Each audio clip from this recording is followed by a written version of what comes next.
Selamat pagi. Pagi ini coba kita sedikit mereview cara mencari pola-pola kalimat ya. Yang perlu saya tekankan nak, dalam sebuah pola kalimat yang berpeluang di bagian awal ya. Awal kalimat itu yang berpeluang adalah hanya unsur subjek atau unsur predikat atau unsur keterangan. Objek atau pelengkap ini tidak akan pernah di depan ya, tidak akan pernah ini di depan. Kenapa? Objek atau pelengkap ini akan hadir jika sudah muncul terlebih dahulu predikat. Nih, dipahami nih. Jika subjek di depan, di awal, coba kita buktikan dengan mengakhiri bagian fungsi itu dengan kata ini, itu, tersebut.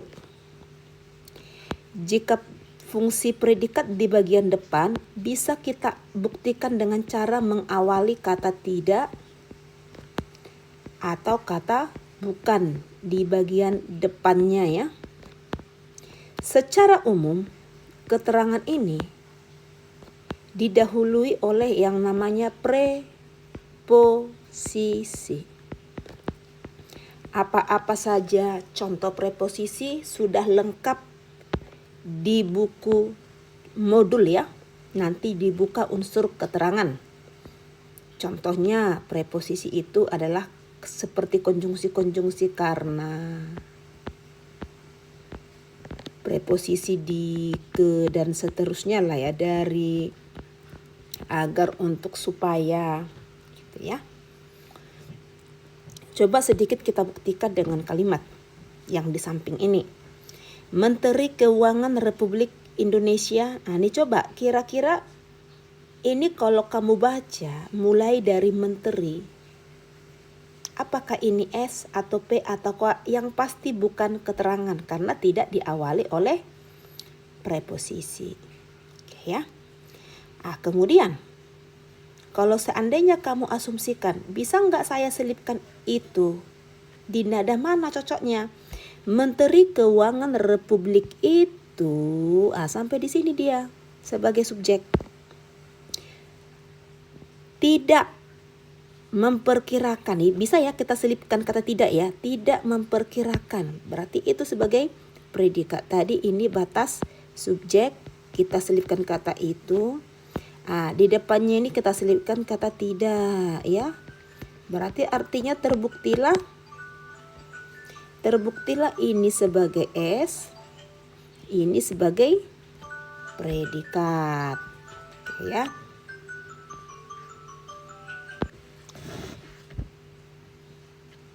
Selanjutnya, secara umum, subjek itu adalah berupa kata benda. Subjek itu pasti berupa kata benda ya.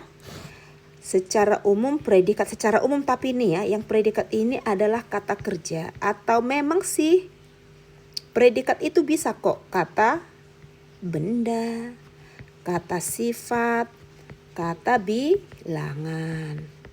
Tapi secara umum predikat itu kata kerja, inilah yang disebut kelompok kalimat verbal. Sementara yang ini disebut dengan kelompok kalimat non verbal. Oke. Kita akan bisa memahami atau mengetahui sesudah predikat ini unsur apa jika fokus ke kata kerja ini dia berupa apakah aktif, apakah pasif. Aktifnya itu imbuhannya apa? Nih, saya mulai dari si yang diikuti oleh objek ya. Yang diikuti oleh objek kalau predikatnya adalah imbuhan me, ini untuk kelompok aktif. Imbuhan di, ini untuk kelompok pasif ya. Jadi nanti kalau predikatnya imbuhannya seperti ini, berarti nanti ini memiliki yang namanya objek. Tapi kalau misalkan predikatnya imbuhan ber, oke ya, atau imbuhan ter, atau kean, oke. Berpeluang nih, berpeluang dia diikuti oleh yang namanya pelengkap. Tapi perlu saya tekankan ya, dia memiliki unsur objek atau memiliki unsur pelengkap ya jika di sini kita asumsikan predikatnya apakah imbuhannya me atau di atau ber atau teran, jika di sini nanti dia berupa yang namanya kata benda. Jadi kalau sesudah predikat nanti muncul misalkan nih habis predikat ternyata dia nggak kata benda di sini tapi preposisi ya. Meskipun nanti di sini predikat, misal imbuhannya di, jangan kamu sebut ini objek ya. Kenapa? Karena diawali oleh preposisi sudah pasti keterangan ya. Yang Bu JR maksud dia diikuti berpeluang objek apabila langsung diikuti kata benda berawalan me atau di, atau diikuti oleh pelengkap jika berpeluang imbuhannya berterkean yang masuk kelompok kata benda ya. Oke, lanjut ke atas. Jadi karena ini memperkirakan ini adalah predikat imbuhannya me. Tadi ini me berarti diikuti oleh objek ya. Nah, sekarang redenominasi bukan preposisi ya. Sudah pasti ini berarti adalah objek. Redenominasi atau penyederhanaan nilai mata uang rupiah tidak dapat dilaksanakan pada 2014 ini satu unsur ya. Sebagai unsur objek ya. Coba kalimat yang kedua ini. Masalahnya ini nggak usah dihitung masalahnya ini sebagai unsur apa ya. Karena langsung disertai koma. Oke, anggap aja sebagai penghubung ya. Butuh waktu yang lama. Oke ya. Coba nih. Bisa nggak kita buat dengan mengakhiri itu? Butuh itu waktu yang lama atau tidak butuh waktu yang lama? Lebih tepat yang mana? Oke. Lebih tepat menggunakan tidak ya, tidak butuh. Berarti karena bisa kamu awali di sini tidak, berarti inilah predikatnya. Tidak butuh ya. Apa yang tidak butuh? Waktu yang lama. Inilah yang disebut dengan waktu yang lama sebagai subjek. Oke ya. Ini preposisi. Berarti ini sampai ke belakang ini kita sebut sebagai langsung unsur keterangan, gitu ya. Jadi agak ditekankan dulu kalimat yang kedua itu tadi diawali dengan kata butuh waktu yang lama. Oke ya. Saya ulangi lagi ya. Tadi ini butuh ini kan sudah pasti sejenis verba ya. Karena ini verba, tadi saya sebut predikat itu dominan verba ya. Ini bisa nggak kita selipkan menggunakan pernyataan ini? Oh bisa, tidak butuh. Berarti ini bukan S, tapi ini predikat. Apa yang tidak butuh? Berarti ini sebagai subjek waktu yang lama. Jangan dipotong waktu. Karena ada kata yang, berarti S-nya masih meluas. Gitu ya. Oke. Terus di kalimat berikutnya ini. Nih, siapa? Nih, dia. Dia itu kan kata benda ya. Tadi subjek itu kata benda. Coba selipkan dia itu. Berarti udah ada seseorang nih. Dia sebagai subjek. Menjelaskan predikat. Oke ya. Kita di sini bukan bicara kalimat efektif. Kita hanya sekedar menentukan pola. Harusnya ini menjelaskan bahwa harusnya. Tapi karena di pola kalimat ini dia menggunakan preposisi hingga. Berarti ini sampai ke titik adalah keterangan. Ingat ya mengenai preposisi ya. Setiap kalimat yang diawali preposisi adalah unsur keterangan. Oke. Berikutnya. Selanjutnya ini diabaikan saja. Oke ya. Akan dilihat. Bisa kita coba. Akan dilihat itu kan verba. Berarti bukan S. Tentu adalah predikat. Sudah tidak akan dilihat. Selipkan kata tidak. Tidak akan dilihat. Oh iya bisa. Nih ini predikat jadinya. Predikatnya akan dilihat. Tentu yang di belakang ini kan apa yang akan dilihat. Ada sesuatu nih. Bagaimana respon publik inilah sebagai subjeknya. Gitu ya. Jadi biasanya langkah berikutnya supaya kalian paham juga apa atau siapa ini ajukan pertanyaan. Ini kan pertanyaan untuk menentukan subjek ya. Nah, tadi dilihat.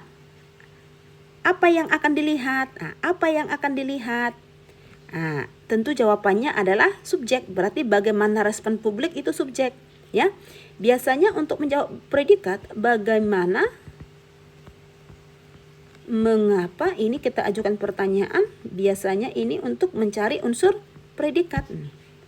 Oke, ini dilihat ini ya. Ini langkah berikutnya. Kemudian selain itu konjungsi, ya. Masih dibicarakan pula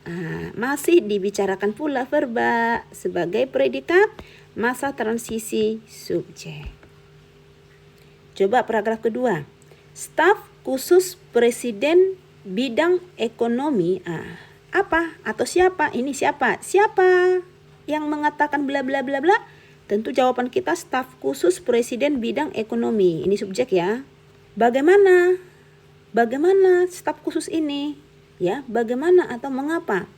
Lebih ke mengatakan, ya, mengatakan. Tadi kan verba ya, tidak mengatakan atau mengatakan predikat.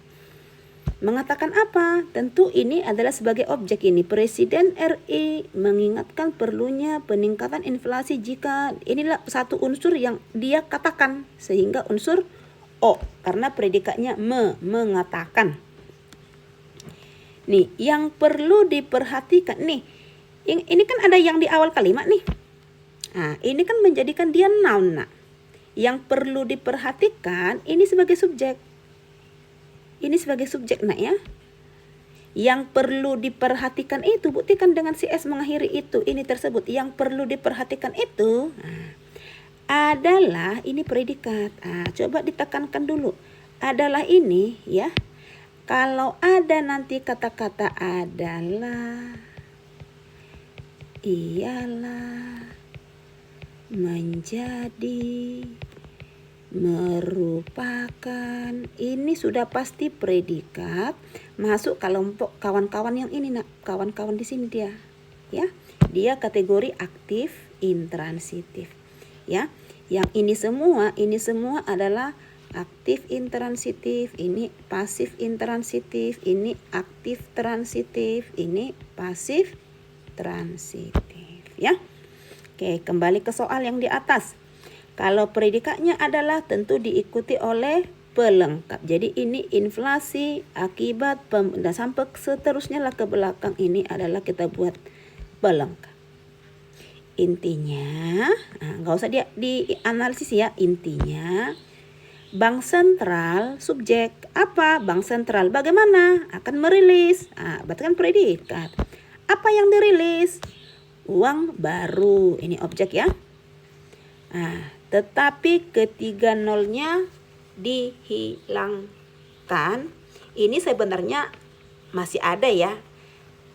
Kalau cakupan dari unsur kalimat majemuk dengan adanya konjungsi ini nggak dihitung sebagai keterangan, tapi membentuk dua kalimat yang baru lagi, yaitu ketiga nolnya sebagai S, dihilangkan predikat. Hanya saja klausa tetapi ketiga nolnya dihilangkan ini harus lanjut ya, harus ada kalimat klausa lah ya, klausa awalnya gitu. Jadi tetap dihitung sebagai unsur apakah S atau P. Misalnya, abaikan ya. Apa? 1000. Apa? 1000 itu, 1000 itu S. Bagaimana 1000 itu? Akan menjadi predikat.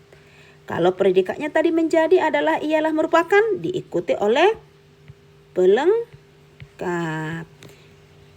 RP1 ya. Maaf ini sudah titik ya. Ini saya back dulu. Ya, sampai di sini menjadi RP1 ini ya, pelengkapnya ya. Oke. Konsekuensinya, oke ya, konsekuensinya ini kalau misalkan kita analisis ya, boleh kita abaikan, oke ya, untuk pola ini. Tapi kalau kita bicara kalimat efektif, harusnya konsekuensinya adalah akan timbul, harusnya seperti itu ya. Tapi kalau melihat unsur ini akan timbul kembali, bisa ini sebagai Tidak akan timbul, berarti predikat ya. Tidak akan timbul kembali, predikat ya. Apa yang tidak akan timbul kembali? Nilai rupiah berupa sen. Ini S ya. Oke? Itu dia. Jadi kalau kalimat terakhir ini kita abaikan dulu konsekuensinya. Akan timbul kembali nilai rupiah berupa sen, itu sudah 2 unsur. Tapi kalau kita gaji dari segi keefektifan kalimat, lebih tepat konsekuensinya subjek, kita tambahkan kata adalah predikat. Akan timbul kembali nilai rupiah berupa sen sebagai pelengkap. Ya, ini coba nanti diulang-ulang, ditonton. Bagi Anda yang belum paham juga, mungkin coba ambil satu paragraf, terserah mau ambil dari mana. Tentukan dulu coret-coretmu, menentukan apakah ini SPO. Boleh nanti kita diskusi di ruang diskusi ya. Sebenarnya ini masih banyak hal yang perlu ditekankan ya. Tapi cukup sekian dulu untuk pagi hari ini, karena kemarin saya diskusi dengan salah satu siswa dan beberapa siswa masih banyak ternyata yang sangat-sangat susah untuk mencari yang mana itu subjek, yang mana itu predikat. Artinya kalau kita gagal mencari S, mencari P dan unsur yang lain, akan banyak jenis kalimat, akan banyak jenis soal yang tidak bisa kita kerjakan.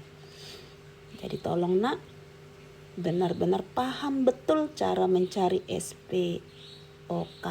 Yang paling penting S dan P-nya deh. S dan P-nya deh. Sudah harus bisa dipahami ya. Oke, tetap semangat. Salam dahsyat. Selamat pagi.